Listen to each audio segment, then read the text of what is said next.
جب تجھے درد ہوتی ہے نا، تکلیف ہوتی ہے، پھر تیرا دل کرتا ہے کوئی کندھا ملے جہاں میں سر رکھ کے رہوں. پھر اسی لیے تو کسی درویش سے کسی نے پوچھا تھا اپنا کون ہوتا ہے؟ تو کہا جو تجھے دکھ کے وقت یاد آئے وہ تیرا اپنا ہے. جو تجھے عین آزمائش کے وقت یاد آئے اور تجھے اس کا نمبر فوراً تیرے موبائل پہ چلنے لگے، وہ تیرا اپنا سجن ہے جس کو تو دکھ کے وقت یاد کرے. تو بھائی مشکلات کے بعد جو اللہ آسانی دیتا ہے. حضرت ابراہیم کو آگ میں بھی پھینکا گیا، حضرت ابراہیم علیہ السلام کو ستایا بھی گیا، نکالا بھی گیا، لیکن جب ان مشکلات سے گزرے تو میرا رب فرماتا ہے وَإِذِ ابْتَلَىٰ إِبْرَاهِيمَ رَبُّهُ بِكَلِمَاتٍ فَأَتَمَّهُنَّ قَالَ إِنِّي جَاعِلُكَ لِلنَّاسِ إِمَامًا. کہا جب ابراہیم پورے اترے تو پھر ہم نے انہیں امام بنا دیا. یا اللہ کس طرح کی امامت دی؟ فرمایا میں نے اتنی اعلیٰ شان عطا کی ہے کہ اپنے لاڈلے رسول کو جناب ابراہیم کی نسل میں پیدا فرما دیا ہے. میں نے مصطفیٰ کو ان کی نسل میں پیدا کر دیا، قیامت تک کے لیے ان کا وقار بڑھا دیا. اللہم صلی علی محمد وعلی آل محمد کما صلیت علی ابراہیم وعلی آل ابراہیم. ان کی عظمت بڑھا دی، اس لیے کہ جب وہ آزمائش سے گزر کر کے آئے پھر جو آسانی دی. میرے نبی پاک صلی اللہ علیہ وسلم نے دین ابراہیمی کی بہت ساری چیزوں کو رکھا، کہا میں ملت ابراہیمی پہ ہوں. جب کوئی مشکلات کو عبور کر کے آتا ہے، جب کوئی تکلیفیں سہ کر کے آتا ہے، اس کے لیے جو اجر ہوتا ہے، اس کے لیے جو پھر اللہ کتنی ذرا بڑی توجہ کیجئے گا. لوگ سمجھتے ہیں فلاں آدمی مشکل میں ہے تو شاید مشکل میں ہی رہے گا، فلاں آزمائش میں ہے تو شاید میرا اللہ فرماتا ہے ایک مشکل دے کے میں دو آسانیاں بھی دوں گا. تم مشکل دیکھ رہے ہو، مشکل نہ دیکھو، وہ جو اس کو بعد میں آسانی آنے والی ہے، اور ڈبل جو میں اس پر نعمت کرنے والا ہوں اس کو دیکھو. حضرت یوسف کو بھائیوں نے کنویں میں ڈال دیا تھا، اور جب کنویں سے نکلے تو مصر کے بازاروں میں بکے، اور پھر زلیخا نے الزام لگایا تو حالات بگڑ گئے. حضرت یوسف کو جیل جانا پڑا. کتنی کٹھن زندگی تھی، لیکن میرے مالک کو کچھ اور ہی منظور تھا. کنویں میں گرنے والے، بازار میں بکنے والے، جیل میں جانے والے، الزام لینے والے جناب یوسف کو رب کریم نے اسی مصر کا بادشاہ بنا دیا. اللہ پاک نے اسی مصر کا حکمران بنا دیا. یاری تیری سونا ہے پر ازمیشاں تیریاں اگ، اے سونا پرکھیا جاوند آئی پہلو نال اگاں دے لگ. اس کے لیے تھوڑا سا جتن کرنا پڑتا، تھوڑے کٹھن حالات سے گزرنا پڑتا، تھوڑی آزمائشوں کا روپ دیکھنا پڑتا. ہم چاہتے ہیں کہ ہمیں چھیڑے کوئی نہ کوئی تکلیف نہ آئے، کوئی آزمائش. یہ ہو نہیں سکتا میرے بھائی. نامی کوئی بغیر مشقت نہیں ہوا. 100 بار جب عقیق کٹا تب جا کر نگی ہوا. ہم چاہتے ہیں کہ ہمیں کچھ بھی دقت نہ آئے، مشکلات نہ آئے. اور مشکلات تو انسان کو سنوارتی ہیں بھائی، وہ تو نکھارتی ہیں. کبھی پوچھا کرو جا کر کے کسی گندم کے دانے سے کہ تو کہاں سے ہو کے آیا ہے، کہاں سے نکل کے آیا ہے، تو وہ بتلائے گا کہ بڑے مشکل مراحل سے گزرا ہوں، اور پھر اللہ نے مجھے طاقت دی ہے کہ میں انسان کے وجود کا حصہ بناؤں. تو بھائی کٹھن مراحل، آزمائشیں، تکلیفیں، یہ انسان کو بڑا انسان بنا دیتی، یہ اس کے لیے ترقیوں کا پیش خیمہ ہوتی. ہمارے جوان پریشان ہو جاتے ہیں، عورتیں خاص کر کے اس بات پہ توجہ کریں، وہ بڑی جلدی غم لے جاتی ہیں. وہ کہتی ہیں جانے میرا کچھ ہوگا ہی نہیں، جانے میرا کچھ ہو ہی نہیں سکتا. میرے بھائی درجنوں اور بیسیوں لوگ ایسے ہیں جن کی اولادیں نہیں تھی، لیکن نام ان کا ان سے بھی زیادہ ہے جو بڑے بڑے صاحب اولاد. حضرت خواجہ معین الدین اجمیری کو جانتے ہیں آپ لوگ؟ نہیں، جو جانتے ہیں وہ بولیں. جانتے ہیں جی؟ لو جی، کافی سارے جانتے ہیں، تھوڑے جی رہ گئے نا. جانتے ہیں نا خواجہ صاحب کو؟ ان کے کسی بیٹے کو جانتے ہوں؟ نہیں جانتے، نہیں جانتے آپ ان کے بیٹے کو. حضرت خواجہ معین الدین اجمیری رحمت اللہ تعالیٰ علیہ کے بیٹے کو نہیں جانتے، لیکن ویسے آپ ہندوستان میں کسی آدمی کو چھیڑ کے دیکھیں، وہ کہے گا میں خواجہ صاحب کا روحانی بیٹا ہوں، میں اولاد. حضرت غوث اعظم رضی اللہ تعالیٰ عنہ کی اولاد کو کم لوگ جانتے ہیں، لیکن آپ ویسے کسی کو پوچھ کے دیکھیں 11ویں والا پیر کون ہوتا ہے، ہر آدمی ہاتھ اٹھا کے بتائے گا خدا کے فضل سے ہم پر ہے سایہ غوث اعظم کا، ہمیں دونوں جہاں میں ہے سہارا غوث. لوگ جھوم کے بتلائیں. میرے بھائی یہاں لوگ پریشان ہو جاتے ہیں کہ اولاد ہوگی تو یہ ہوگا، فلاں ہوگا تو یہ ہوگا. بھائی ایسی کوئی بات نہیں. میرے پاس پیسے ہوتے تو میرا ابا بیماری سے فوت نہ ہوتا. جو مالدار ہوتے ہیں تو کیا وہ بچ جاتے ہیں؟ حضرت اسرائیل انہیں چھوڑ جاتے ہیں؟ او خدا کے بندے تو کیسی بات کر رہا ہے؟ یاد رکھ یہ جو آزمائشیں ہوتی ہیں، یہ جو تکلیفیں ہوتی ہیں، یہ جو تھوڑے سے مشکل حالات ہوتے ہیں. حضرت یونس علیہ السلام کی دوستی ہوگی حضرت جبریل امین سے، تو جناب جبریل ملنے آئے. حضرت یونس علیہ السلام فرمانے لگے جبریل میرا دل کرتا ہے مجھے اس بندے کی ملاقات کرا جو اللہ کا سب سے زیادہ عبادت گزار بندہ ہے. حضرت جبریل امین لے گئے دور فلسطین کے علاقے میں، اور لے جا کر ایک بندے سے ملاقات کرائی جس کی دونوں آنکھیں بھی کوئی نہیں تھی، دونوں بازو بھی کوئی نہیں تھی، دونوں پیر بھی کوئی نہیں تھی، اور اس بندے کی زبان پر لفظ بڑا کیا جاری تھے، یا اللہ تیرا شکر ہے، یا اللہ تیرا، بول کے کہیے یا اللہ تیرا، اے اللہ تیرا شکر ہے. شکر کر رہا تھا. حضرت جناب سیدنا یونس علیہ السلام کہنے لگے میں نے تجھے عبادت گزار کو ملانے کو کہا تھا، تو کہاں لے آیا؟ حضرت جبریل کہنے لگے یا یونس یہ ہر چیز جانے کے باوجود اپنے رب کی رضا پہ راضی ہے. اس وقت دنیا میں نبیوں کے بعد جس سے اللہ سب سے زیادہ پیار کر رہا ہے وہ یہی بندہ ہے. یہ اپنے رب کی رضا پہ راضی ہے. اے تن میرا کنگی ہووے تے میں زلف سجن دی باواں، تے پوش میرے دی جتی بن جائے تے میں یار دی قدمی آواں.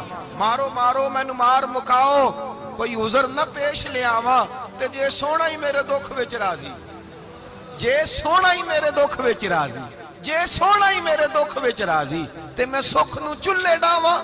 مالک کی جب اس حال میں راضی ہے تو بس ٹھیک ہو گیا. وصل اچھا ہے نہ فراق اچھا ہے، بس جس حال میں محبوب رکھے وہی حال اچھا ہے. بس جس حال میں انہوں نے رکھا بات ٹھیک ہو گئی. اس میں اب انسان شکوہ کرتے پھرے کہ یہ کس طرح ہے وہ کس طرح، اپنے آپ کو مطمئن رکھا ہے. مشکل کے بعد جو آسانی حضرت لقمان حکیم، ان کے نام پر قرآن مجید کی پوری سورت ہے. حضرت لقمان حکیم علیہ رحمہ آپ اپنے بیٹے کو نصیحت کر رہے تھے، کہنے لگے بیٹا کو مشکل آئے تو گھبرانا نہیں، کوئی مشکل آئے تو کرے بیٹوں کو سمجھ آ جائے کہ مشکل آئے تو، سمجھ آ رہی ہے بات کی، مشکل آئے تو.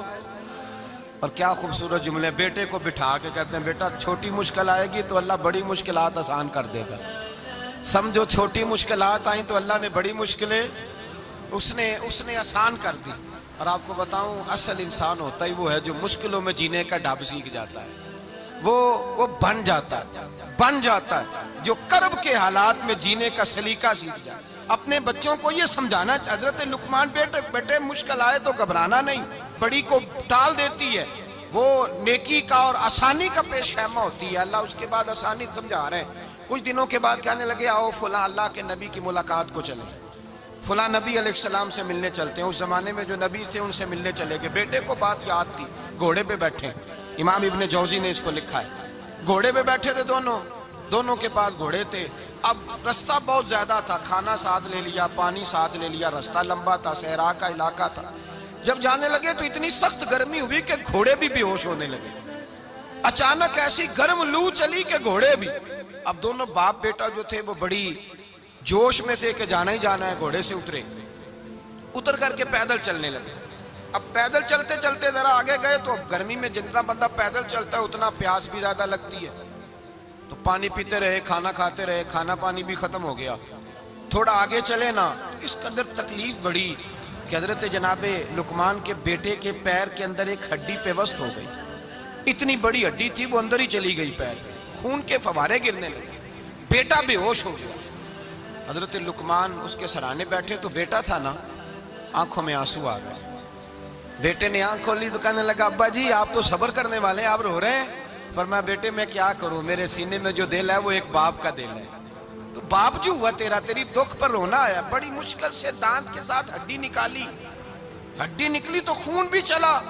صاحب زیادہ کہنے لگا حضور آپ نے تو کہا تھا ہر مشکل کے بعد آسانی ہوتی ہے، اور چھوٹی مشکل دے کے اللہ بڑی سے بچا لیتا ہے، تو ہم تو اچھے کام چلے تھے. مشکل پہ مشکل یہ کیا ہے؟ حضرت لقمان کہنے لگے بیٹا نہ تو رب کی حکمتوں کو جانتا ہے نہ پوری طرح میں جانتا ہوں، لیکن جو میں نے کہا تھا وہ بات سچی ہے. فَإِنَّ مَعَ الْعُسْرِ يُسْرًا إِنَّ مَعَ الْعُسْرِ يُسْرًا. اللہ ہر مشکل کے بعد آسانی عطا فرمائے گا. اور فرمایا میرا ایمان ہے کہ ضرور عطا فرمائے گا. یہ بات کہہ رہے تھے کہ سامنے سے دھواں اٹھا، اتنا سخت دھواں اٹھا کہ آپ نے سوچا شاید وہاں بادیا وہاں جاتے ہیں.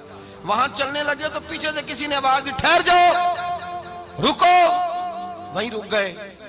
تھوڑی دیر گزری تو کہا رک جاؤ، جب رکے تو ایک بولنے والا بولا، کہنے لگا تمہارے لیے تھوڑی دیر کے بعد جانوروں کا بندوبست کر دیا جائے گا، کھانے کا بھی بندوبست ہو جائے گا، بچے کا پیر بھی صحیح ہو جائے گا، چلے جانا، لیکن ذرا ٹھہرو۔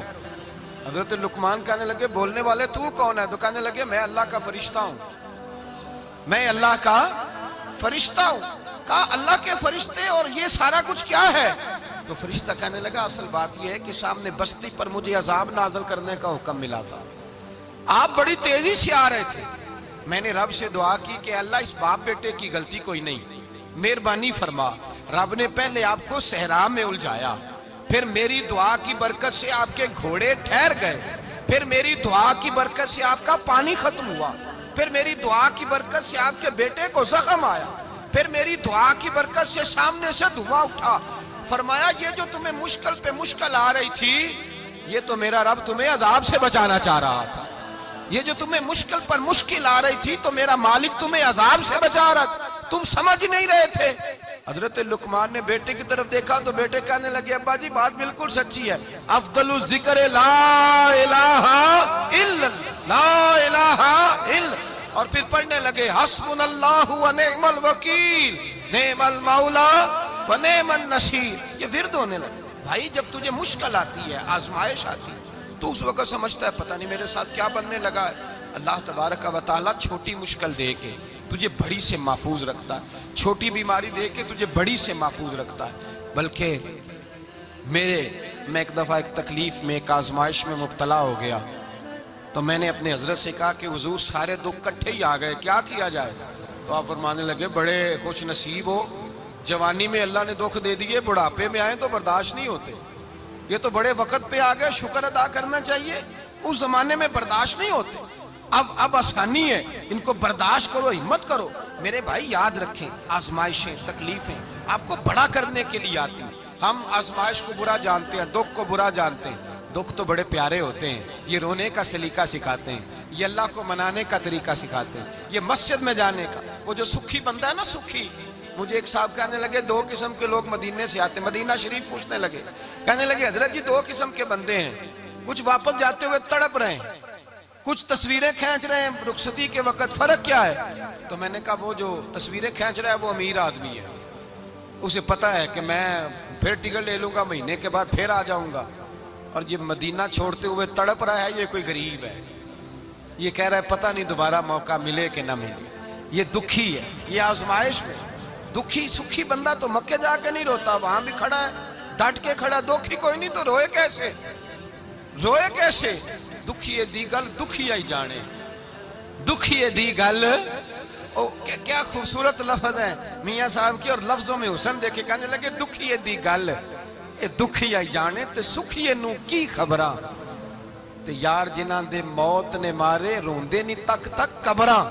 یہ مشکل مرحلہ ہوتا ہے، جب انسان تکلیف میں ہوتا ہے پھر اسے احساس ہوتا ہے، اور تکلیف والے کو ہی تکلیف والے کی تکلیف کا احساس ہوتا ہے۔ جب آپ کو اللہ مشکل دیتا ہے تو سمجھ لیں رب آسانی دینا چاہ رہا ہے، جب تیز دھوپ آتی ہے تو سمجھ لیں اللہ گرم ہوا گزار کے ٹھنڈی بارش برسانا چاہ رہا ہے، اور جب چاروں طرف سے گھٹن ہو، پنجابی میں کہتے ہیں گمہ لگ جائے، تو پھر سارے بول کے کہتے ہیں اب جو طوفان آئے گا وہ سخت ہی آئے گا، اس لیے کہ گھٹن جتنی زیادہ ہوتی ہے پھر فضل بھی اتنا۔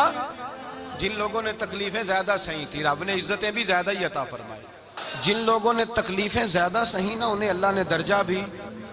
حضرت بلال حبشی نے بڑی تکلیف سہی، مارا کرتا تھا امیہ، بڑا مارتے تھے، اتنا مارتے تھے کہ موٹے، آپ نے کبھی دیکھے ہیں دیہاتوں میں موٹے موٹے پائے ہوتے تھے، چار پائیوں کے موٹے موٹے پان کی چار پائیاں اور بڑی چار پائیاں کافر بچھا کے بیٹھ جاتے، اور حضرت بلال حبشی کے پیر ان کے نیچے رکھ دیتے، ہاتھ ان کے نیچے رکھ دیتے، آگ لوہا گرم کر کے اس کے اوپر ننگے بدن لٹا دیتے۔ مکے نے بڑی آزمائشیں دیکھی، پھر اسی مکے نے مدینے نے عجیب رنگ دیکھا کہ میرے نبی معراج سے واپس آئے، اور حضور نے عظمت دی، فرمایا بلال یار تیرا بڑا مقام ہے، تو مدینے میں چل رہا تھا اور میں جنت میں تیرے قدموں کی آواز سن رہا تھا، کتنا تیرا مقام ہے، کتنا تیرا درجہ ہے۔ میں وہاں تیرے چلنے کی آواز سن رہا تھا۔ حضرت ابو بکر صدیق رضی اللہ تعالیٰ عنہ نے اس زمانے میں حضور کی نوکری کی جب دوسرا جانثار کوئی نہیں تھا۔ سارے لوگ تانے دیتے، کہتے ابو بکر تو اکیلا ہی سیاںا ہے، سارا مکہ مخالفت کرتا ہے، تو جان ہی نہیں چھوڑتا، سارا زمانہ مخالفت کرتا۔ ابو بکر صدیق نے مال بھی دیا، جان بھی دی، شہزادی حضرت عائشہ بھی دی حضور کی خدمت میں، ہر چیز لٹا دی۔ دنیا کو پتا اس دن چلا جس دن میرے رسول پاک صلی اللہ علیہ وسلم مسجد نبی میں بیٹھے تھے، درجنوں صحابہ تھے۔ حضور نے فرمایا ابو دردہ کو تو بلاؤ۔ جناب ابو دردہ حاضر ہوئے تو کہتے ہیں حضور کا چہرہ دیکھا تو ناراضگی ہے چہرے پہ۔ میں نے دیکھتے ہی کہا حضور آپ مجھ سے ناراض ہیں؟ حضور نے فرمایا ہاں میں ناراض ہوں۔ جب یہ لفظ کہے تو میں کانپنے لگا، حضور ناراض ہو گئے؟ میں نے کہا یا رسول اللہ میری غلطی۔ تو نبی پاک نے فرمایا تو میرے ابو بکر کی عظمت نہیں جانتا؟ حضور جانتا ہوں۔ حضور کیا ہوا؟ نبی پاک نے فرمایا کل تو گلی میں گزر رہا تھا، ابو بکر بھی گزر رہا تھا، تو نے سوچا ہی نہیں تو میرے ابو بکر کے آگے آگے چل رہا تھا؟ یہ خیال ہی نہیں آیا تجھے پتا نہیں کہ جس نے میرے ساتھ نیکی کی میں نے بدلہ چکا دیا ہے؟ ابو بکر کا بازو تھام کے اللہ کی بارگاہ میں لے جاؤں گا، میرا رب بھی اسے بدلے عطا فرمائے گا۔ یہ عظمت، یہ شان، یہ بلندی اور رفعت مشکلات سے گزرنے کے بعد ملی۔ میرے نبی پاک صلی اللہ تعالیٰ علیہ وسلم کے ساتھ مولا کائنات شیر خدا حضرت علی نے 9 سال کی عمر سے وفات شروع کی، اور تا دم آخری حضرت علی نے وفا کی مصطفیٰ سے۔ کٹھن مراحل سے گزرے، کٹھن مراحل سے۔ حضرت علی کہتے ہیں میں ہر جنگ میں، ہر جہاد میں ساتھ تھا، پر جس دن مکے اور مدینے سے آنے والوں کو حضور بھائی بھائی بنا رہے تھے، مہاجر اور انصار کو بھائی بھائی بنا رہے تھے، فرماتے ہیں میں تنہا کھڑا تھا، کوئی کسی کا بھائی بن گیا، کوئی کسی کا بھائی بن گیا، میں اکیلا کھڑا تھا اور میں سوچ رہا تھا کہ یار میں کدھر جاؤں۔ کہتے ہیں میں اس حد تک آیا کہ میرے آنسو بہنے لگے، لیکن میری مشکلات کو آسانی تب ملی جب مدینے کے چاند دھیرے سے اٹھے، میرے قریب آئے، میرا بازو تھاما اور فرمایا علی باقی سارے بھائی بھائی بن گئے ہیں، انت اخی فی الدنیا والآخرہ، تو میرا بھائی ہے، دنیا میں بھی میرا بھائی ہے، قیامت کے دن بھی میرا بھائی ہے۔ حضور نے اعزاز دیا، اور غدیر خم کے موقع پر حضرت علی کا بازو تھام کے کھڑا کر کے حضور نے فرمایا من کنت مولا ہوں فہذا علی مولا، فرمایا جس کا میں مولا ہوں اس کے علی بھی مولا ہے۔ محبوب پاک سید عالم صلی اللہ علیہ وسلم نے جن لوگوں نے مشکلات برداشت کی، پھر ان کو اعزاز ملا، ان کو درجے ملے، ان کے لیے جو آسانی۔ حضرت عثمان غنی نے صحابہ میں سب سے زیادہ مظلومیت کاٹی، سب سے زیادہ مظلومیت۔ 40 دن پانی بند رہا، کھانا بند رہا، تکلیف اور آزمائش کا وقت ہوا۔ امام جلال الدین سیوطی رحمت اللہ تعالیٰ علیہ الحاوی للفتاوی میں لکھتے ہیں، کہتے ہیں جب حضرت عثمان غنی پر کھانا اور پانی بند تھا، ایک شام حضرت عبداللہ بن سلام ملنے گئے۔ اس شام، اس صبح جس شام حضرت سیدنا عثمان غنی شہید ہوئے، جناب عبداللہ ابن سلام کہنے لگے عثمان تیرا کیا حال ہے، کس پوزیشن میں ہے؟ تو کہتے ہیں جناب عثمان غنی کہنے لگے عبداللہ آج میں بڑا سکھ میں ہوں۔ کہا 40 دن بیت گئے، کھانا نہیں آیا، پانی نہیں آیا، تو آج کیوں سکھی ہو؟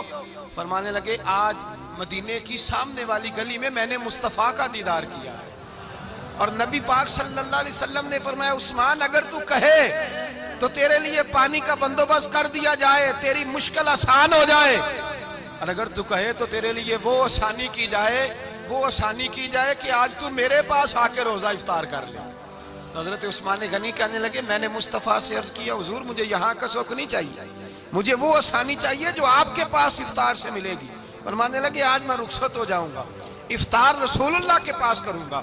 حضرت عبداللہ ابن سلام فرماتے ہیں پھر اس شام حضرت عثمان شہید ہو گئے۔ لوگ کہنے لگے عثمان شہید ہو گئے، اور میں کہنے لگا نہیں، انہوں نے جا کے نبی پاک کے دسترخوان پہ روزہ افطار کر لیا ہے، روزہ افطار۔ بھائی پھر بعد میں جو آسانی ملی ان لوگوں، جو ان لوگوں کو درجات نصیب ہوئی، کٹھن۔ حضرت عبداللہ مزنی حضور کے غلام تھے، قبیلہ مزن کے رہنے والے، والد فوت ہو گئے، چچا نے پالا تھا، اسلام قبول کر لیا، چچا اسلام کا